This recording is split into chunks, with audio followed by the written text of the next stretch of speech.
Желанные гости приехали сегодня не с пустыми руками. Фауна центароевского заказника теперь пополнилась и птицами. 200 самых красивых и ценных в природе фазанов сюда привез глава республики. Я специально привез, чтобы побольше их здесь было. Это местные то есть, дикие. Я сейчас еще привез, смотри. Красивые. Красивая, красивая, красивая. Дикие птицы занесены в Международную Красную книгу. Область распространения обыкновенного кавказского фазана, побережье Каспийского моря и Азии. Места обитания выбирают тщательно, предпочитают густые кустарники, заросли, рощи, окруженные лугами и полями. Рамзан Кадыров уверен, что здесь птицам будет уютно.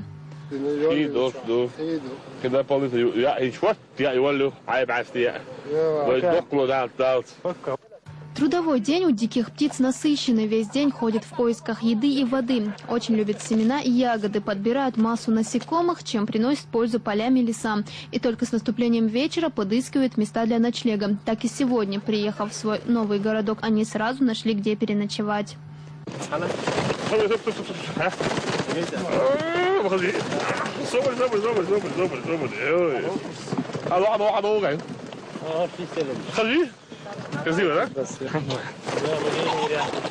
В скорости бега фазаны являются лидерами, однако если им не угрожает опасность, птицы ходят не торопясь. Долгий переезд на их настроение не сказался. Впрочем, сегодня в заказнике получили не только новых питомцев, но и технику. Свою лепту в оснащение заказника внес бизнесмен Руслан Байсаров.